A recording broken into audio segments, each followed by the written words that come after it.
When Officer Eva Collins answers a call about a young child seen wandering alone near a busy intersection, it appears to be a straightforward welfare check. But the moment the frightened girl utters a single word, "Mom," Eva's entire sense of reality shifts. The usual routine dissolves, and a deeper, more troubling story emerges. One filled with heartbreak, hidden truths, and an unthinkable secret that demands to be solved. Let us know where you're reading from. Go ahead and hit that like button and subscribe for more stories that champion those who seek the truth. Officer Eva Collins pulled her squad car onto the shoulder of a bustling, four-lane road, the late afternoon sun glaring off windshields in every direction. Dispatch had calmly reported a child, apparently alone, drifting precariously near traffic lights. No parents or guardians in sight. Eva, fresh off a series of mundane disputes and typical service calls, expected little more than an anxious parent eventually turning up. She'd reassure the child, maybe file a brief report, and that would be that. Yet, an uneasy feeling washed over her the instant she unclicked her seatbelt. Through her windshield, she spotted the small figure, an 8-year-old girl, by Eva's estimate. She wore a jacket that looked at least 2 sizes too large, and her hair was dark and tangled, half concealing her face. She hovered at the edge of the curb as cars sped by, a few honking in alarm. There was no adult dashing after her, no frantic voice calling her name. Eva stepped out of her cruiser and approached with caution. Children in chaotic situations could be unpredictable. Even from a few yards away, Eva could see the girl's hands trembling. One arm clutched something against her chest, a slip of paper, maybe a photograph, while the other hung limp at her side. "Hey there," Eva said in a calm, gentle tone. "Are you okay? Where's your family?" The girl glanced over her shoulder, eyes round with fear. For a moment, she stood frozen. Then, without warning, she lurched toward Eva, tripping over the worn soles of her sneakers. Eva dropped to a crouch, arms out to steady her before she fell. What Eva expected was the usual tearful, "I can't find my mom," or "I got lost." Instead, the girl clamped her small fingers around Eva's wrists, her voice a raw whisper. Mom, please." Eva's pulse kicked up. In her years on the job, she'd been called officer, ma'am, a few curse words, but never mom. That single word hit her harder than she anticipated, sparking something deep and personal. She let out a slow breath, willing herself to stay collected. Hey, she managed. "It's all right.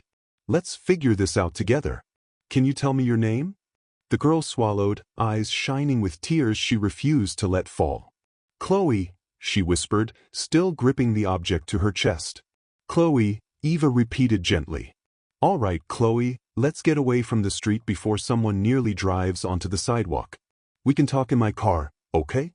Chloe gave a shaky nod. Eva guided her carefully to the patrol car and opened the front passenger door. After a brief hesitation, like she was scared the car might trap her, Chloe slid in. Eva got into the driver's seat, turning down the crackle of her police radio.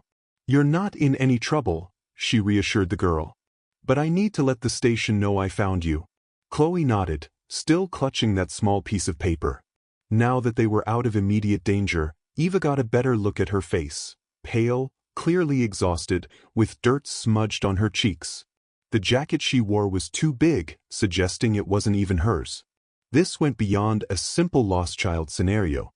"Chloe," she asked, trying to keep her voice gentle but direct, "where do you live? Do you know your parents' names or phone numbers?" The girl stared at the dashboard. "I don't want to go back," she muttered, voice tight. Not after what they did." "Who are they?" Eva asked softly. Chloe's shoulders curled inward. "My foster parents?" Foster? Eva's mind whirled. She'd come across the best and worst sides of foster care over the years. "So you're in foster care now?" she prompted carefully. The girl bobbed her head. "They locked me in my room. Didn't like me talking about Miss Nora. Said she was a liar, told me if I kept talking about her, I'd never get adopted." Anger simmered in Eva. "Let's get you someplace safe first," she said, and thumbed her radio to notify dispatch that she was transporting a found child to the station. "We'll figure out the rest once we know you're okay." At the station, Eva led Chloe through the hustle of ringing phones and shuffling papers to a quiet area, An empty break room with a few chairs and an old vending machine humming in the corner. Chloe seemed glued to Eva's side, afraid to be left alone. Eva gently nudged her into a chair and grabbed a spare blanket from a nearby cabinet, draping it over the girl's shoulders. "Here," Eva said, offering a bottle of water from the mini-fridge. "You look thirsty?" Chloe nodded and sipped, her eyes darting around warily. Eva noticed how the girl's grip on the item she held never loosened. "Chloe, can I see what you're holding?" she asked gently. "Sometimes, knowing about it can help me help you." For a second, Chloe didn't respond. Finally, she slowly held out a photograph. The edges were frayed from constant handling. Eva took it carefully, breath catching as she examined it. A younger version of herself, smiling in a crisp police uniform from about 8 years ago. The badge number was definitely hers. Eva's heart kicked up a notch. She had no recollection of giving this picture to anyone, let alone a foster child she'd never met. Setting the photograph back in Chloe's hands, Eva tried to keep her face neutral, though her mind reeled. "Where'd you get this?" she asked. "Miss Nora," Chloe answered, voice trembling. "She said the woman in the photo is my real mom." Eva's throat went dry. "And she told you to hold on to it?" Chloe nodded, tears finally spilling. "She said if I ever got a chance to find you, I should do it. But then people came and took me away from Miss Nora. They said it was a new foster home, but it was worse. I had to run." Eva felt her chest tighten. She forced herself to keep calm for Chloe's sake. "We're going to sort this out. But first, we need some help from someone who knows how this system works." She called Elena Gomez, a social worker she trusted with complex cases. Eva kept her voice hushed on the phone, explaining only the basics, that Chloe was in foster care, had run away, and was clutching a photo of Eva in uniform. Elena arrived within the hour, a stack of folders under one arm, a gentle but professional smile on her face. "Hello, Chloe," Elena said, kneeling to the girl's height. "I'm here to make sure you're safe. Can you tell me a little about where you've been living?" Chloe sidled closer to Eva, barely looking at Elena. "I don't want to go back," she whispered. "They hate me. They say I'm crazy for talking about Miss Nora and the photo." Elena gave a sympathetic nod. "No one's forcing you to return right now," she said softly. "But I need to know details so I can figure out how to help you best." Chloe just shook her head. Eva gently put a hand on her shoulder, turning to Elena. "She's obviously attached to me," Eva said quietly. "I hate to think of her going into a group facility tonight. Can I keep her with me until we figure out what's going on?" Elena pursed her lips. Typically, police officers don't just take foster children home. But if the alternative is returning her to a potentially unsafe foster home or putting her in emergency shelter, I'll push for an exception. Eva exhaled, relieved. "Thank you." That night, Eva drove a drained-looking Chloe to her small apartment. The space wasn't fancy, but it was tidy, with a single guest room that Eva barely used. She showed Chloe the small twin bed with fresh sheets. "This is you," Eva said, flipping on a lamp. "It's not huge, but it's cozy." Chloe's eyes flicked around. "Could you, leave the door open?" she asked quietly. "I don't like closed doors. My foster parents used to lock me in." Eva swallowed a surge of anger on the girl's behalf. "Absolutely. Door open, all night if you want." She pulled out an extra blanket. "Would you be more comfortable on the couch?" she added quickly, remembering some kids didn't like unfamiliar bedrooms. Chloe looked at the bed, then at Eva, gauging sincerity. "I'll try in here," she said softly, hugging the blanket around herself. "It's better than being in a locked room." Eva smiled gently and handed her the photograph. "You can keep this right next to you. And I'm just down the hall if you need anything." Chloe climbed into bed, hugging the photo. Eva whispered goodnight, then flicked off the overhead light, leaving just the soft glow of the bedside lamp. She left the door open a crack as promised. In her own bedroom, Eva unlocked a small metal box in her closet. Inside were a few relics from a traumatic period 8 years prior, an old hospital bracelet, a discharge form, and a single sheet of official notes. She had lost a child shortly after birth. She'd been told the baby didn't make it through complications. Sedation had muddled her memories. She was too shattered to question the hospital's staff more thoroughly. Her marriage had crumbled in the aftermath. Now, seeing Chloe asleep with a photo that matched Eva's long-ago uniform, Eva's mind spun with unsettling possibilities. Could this girl possibly be the child she'd thought was dead? Was there some elaborate mix-up? Or worse, a deliberate deception?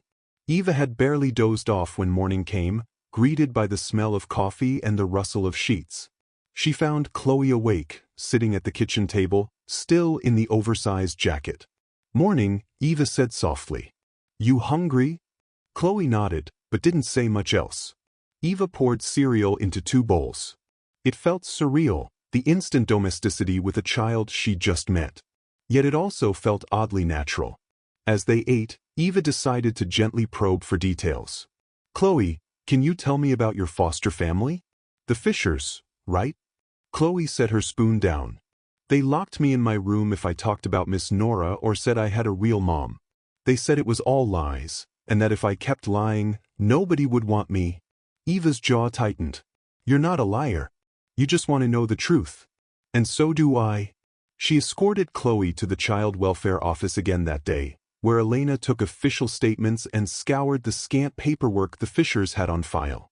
Documents traced Chloe's placements to a now-defunct agency named New Horizons, rumored to have engaged in illegal or highly suspect adoption practices. But the chain of custody was murky, with incomplete records. Later, Eva visited the Fishers directly, a neat suburban home with a manicured lawn.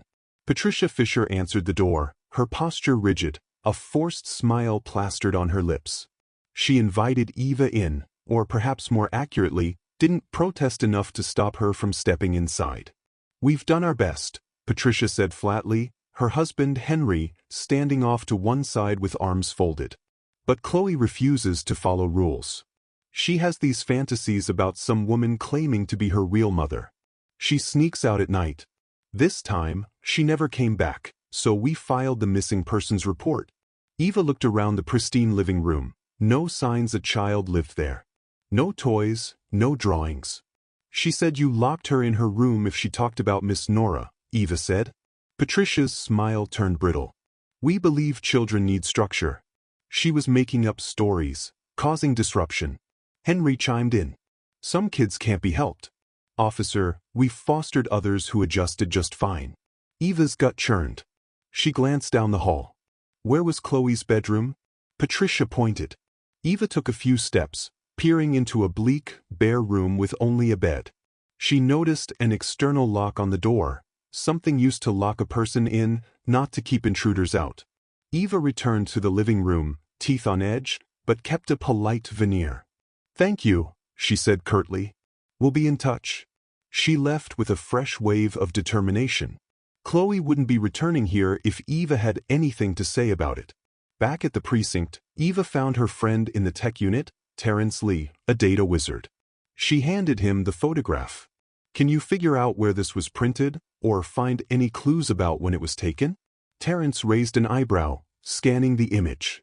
"This is you, right? Looks like your rookie uniform. About 8 years ago, maybe?" Eva exhaled. "That's what I need to confirm. How it ended up with a foster child is the real puzzle." He nodded. "Leave it with me. I'll do some digging, see if there's metadata or a print code.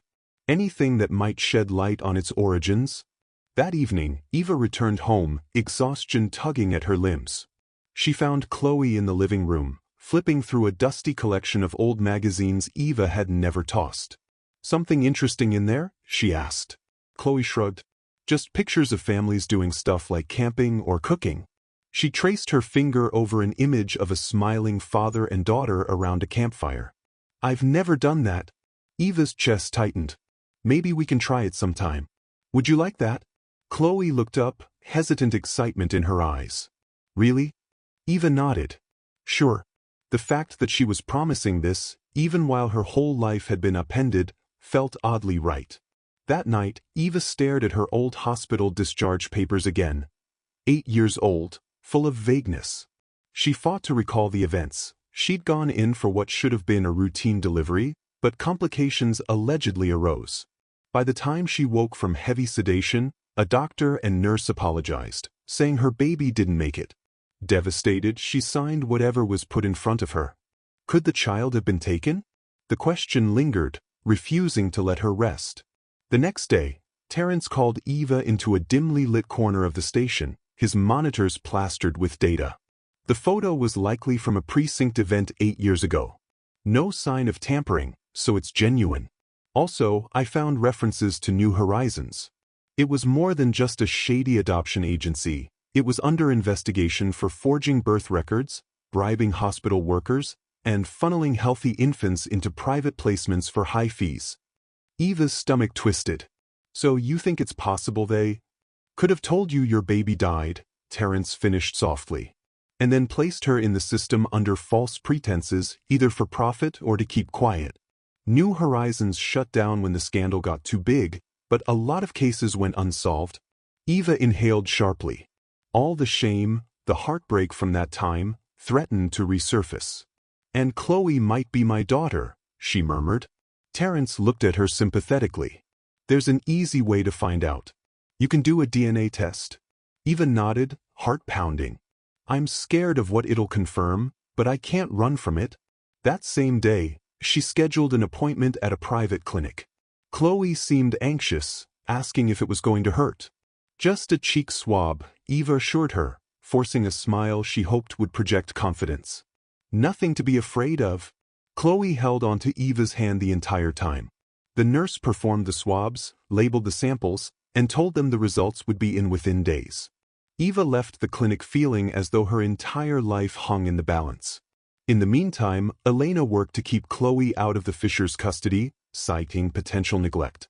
She also delved deeper into the child's placement records, repeatedly hitting dead ends or incomplete files.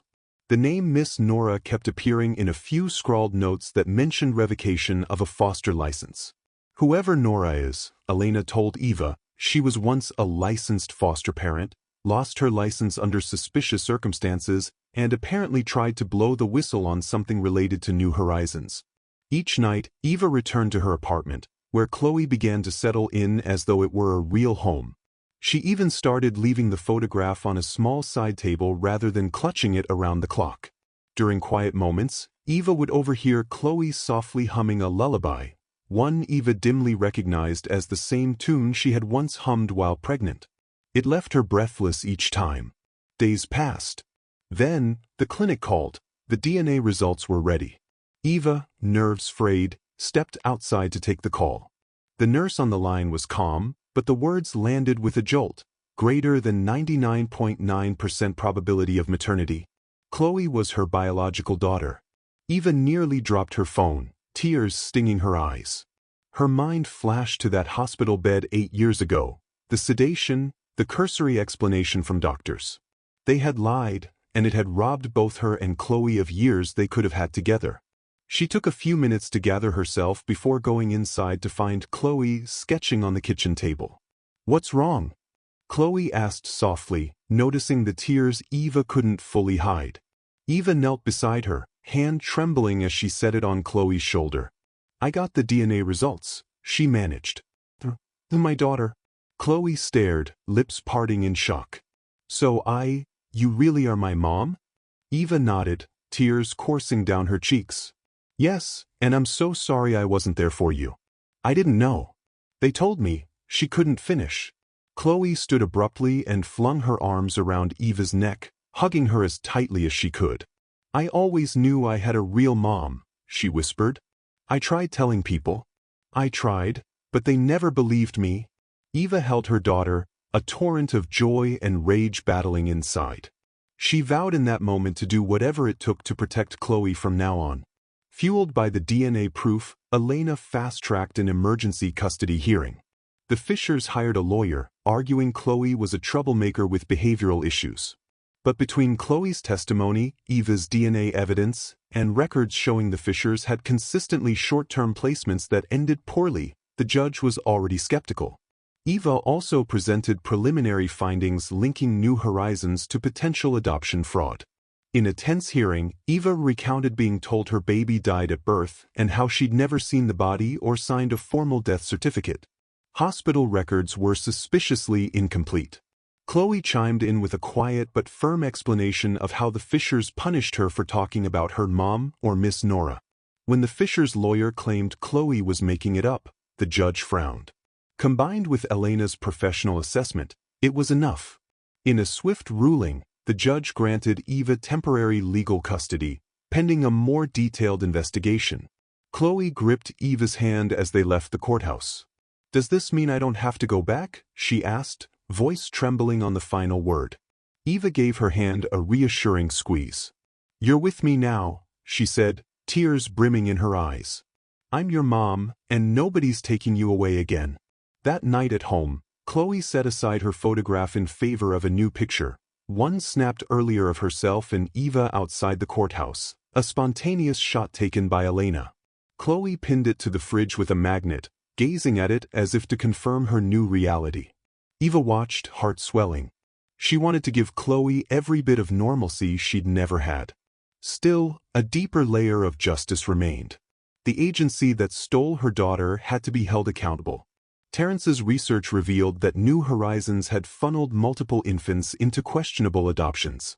Some mothers, like Eva, believed their babies died. Others were pressured into signing away rights. Key hospital personnel had apparently been bribed to falsify paperwork. The system was bigger than any single case. Eva vowed to keep digging, especially once Terrence uncovered a name, Sylvia Perry, a nurse who had once tried to file complaints about irregularities in infant records. However, she disappeared from official listings after she retired. Meanwhile, Nora Addison, the new Miss Nora Chloe spoke of, had also vanished from public records soon after her foster license was revoked. Elena found a possible lead on Nora's whereabouts in a small diner off a rural highway. Determined to protect Chloe from potential danger, Eva left her daughter with a trusted colleague for the day and took Terrence on a drive to the little town. They located a modest diner with neon signs flickering against the dusk. Inside, a woman who looked to be in her 50s was wiping down tables, wearing an expression that suggested she'd seen better days. Eva approached, badge visible but her manner calm. "Nora Addison?" she asked quietly. The woman stiffened, eyes flicking to the badge. "Depends who wants to know." "I'm Officer Collins," Eva said. "I'm here because of Chloe. She's safe and she told me you took care of her." Immediately, Nora's eyes welled with tears. She hastily set down her rag and motioned Eva and Terrence over to a corner booth. "I prayed Chloe was all right," Nora whispered, voice trembling. "After they took her, I heard nothing." Eva slid into the booth. "She talked about you a lot. She said you gave her a photograph. Where did you get that?" Nora wrapped her arms around herself as if warding off old wounds. "A nurse at the hospital gave it to me the day Chloe was placed in my home. She said it might help Chloe find her real mother someday." Nora took a shaky breath. "I started asking questions because her paperwork made no sense. No birth certificate, no medical records. New Horizons told me to keep quiet, but I kept pushing. Next thing I knew, they slapped me with false neglect charges, revoked my license, and removed Chloe from my care." Eva felt anger flare. "This nurse, Sylvia Perry?" Nora nodded. "Yes, that's her name. She told me something was very wrong with the way certain infants were funneled from the hospital. She hinted a whole network was involved. But I never got to follow up. They blackballed me." Terrence glanced at Eva. "Now we know for sure who we need to find. Sylvia Perry?" Nora offered a shaky smile. "She's in a trailer park about 5 miles out, near the old logging road. Hiding really. She's afraid. But if you're here about Chloe, she'll talk." Eva gently squeezed Nora's hand. "Will you testify if we go after New Horizons?" Nora's eyes filled again. "Yes. I lost everything trying to protect Chloe, my license, any sense of security. I'll stand up for her now." Eva thanked her, heart ablaze with determination. They left the diner and followed Nora's directions down a narrow gravel path flanked by rustling pines. Eventually, they spotted a line of modest trailers. An older woman in a threadbare sweater sat on a folding chair outside one of them, chain-link fence behind her. Eva recognized the weariness in her eyes even from a distance, fear tempered by resignation. Approaching slowly, Eva said, "Sylvia Perry?" and showed her badge. "We need to talk about a little girl named Chloe. I think you know what happened 8 years ago." Sylvia's eyes flickered with a pained look. She beckoned them inside the small, cluttered trailer. Once seated, she seemed to gather her courage. "I tried to fight them," she said, voice quivering. "But the hospital administrators were in deep with that adoption agency. They coerced young mothers, sometimes claiming the babies died. I never wanted to go along with it. They threatened to fire me if I spoke out, so I gathered what proof I could. But the system was too big." Trembling, she took a folder from a plastic bin. Inside were records, partial ledgers, scheduling logs, suspicious changes to medical files. Eva's heart hammered. She spotted her name on one page. Sylvia nodded toward it. "Your case was the turning point for me. You were told your daughter didn't survive. I saw that baby healthy and crying after delivery. They sent you out of the OR so quickly. They must have drugged you enough that you couldn't object or remember clearly." Sylvia glanced away, voice thick with regret. "I slipped that photograph into Chloe's papers, hoping she'd eventually find you." Eva clenched her fists, struggling to keep her composure. "You did more than enough. Now we can expose them with your help." Sylvia sat back, face lined with sorrow. "If it means Chloe gets to stay with her real mom, I'll do it. I'll testify." Thus began the final push. With Elena's official support, Terrence's data expertise, Nora's first-hand knowledge, and Sylvia's damning testimony, Eva filed for full legal custody of Chloe. She also helped initiate a formal investigation into the hospital staff, administrators, and any surviving members of New Horizons leadership. People who had once seemed untouchable found themselves cornered by accumulating evidence. In the midst of it all, Chloe adapted to her new life in Eva's apartment. She still had nightmares, waking with a cry, terrified someone would lock her away again, but Eva was always there to hold her and hum that lullaby they both seemed to know.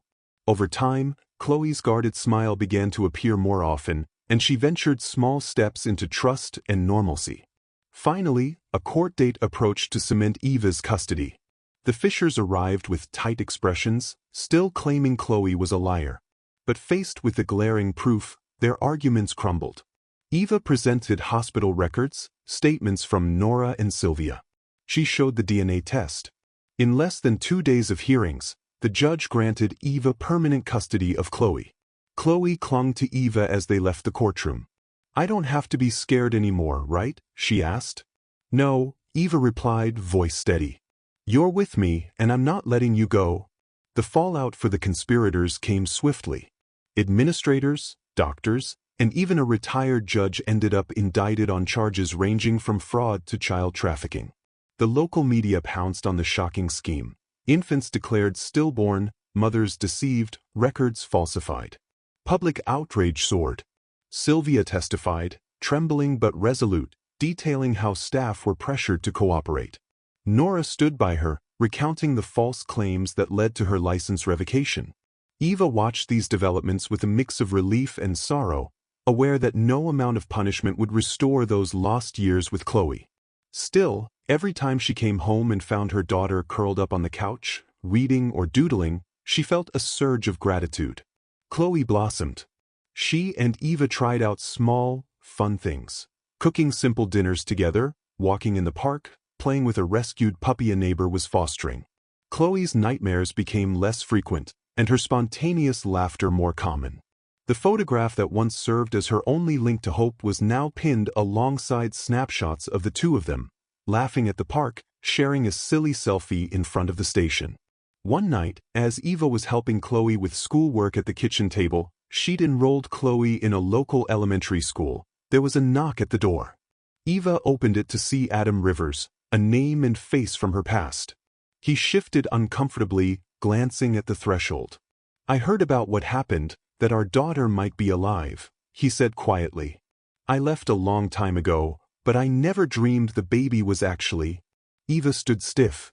Adam had walked out long before she'd even gone into labor, too frightened to be a father. She stepped aside, calling Chloe over. "Chloe," she said gently, "this is Adam. He's your biological father." Chloe's gaze flicked between them. "My father," she repeated, confused and wary. Adam tried to smile, though nerves made it shaky. I wasn't around when you were born. I'm sorry for that. I'm not here to mess anything up.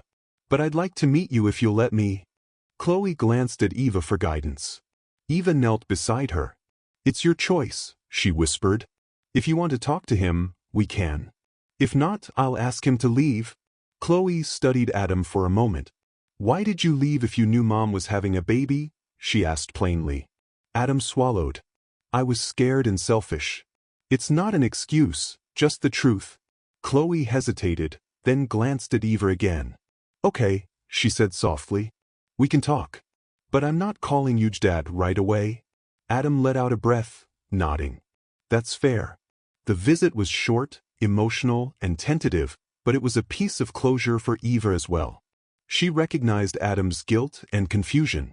He had no real place in Chloe's heart yet, but maybe over time, that would change if he proved himself worthy. Eva stood guard over her daughter's newfound security like a hawk, promising herself she wouldn't let Adam's presence cause Chloe more pain.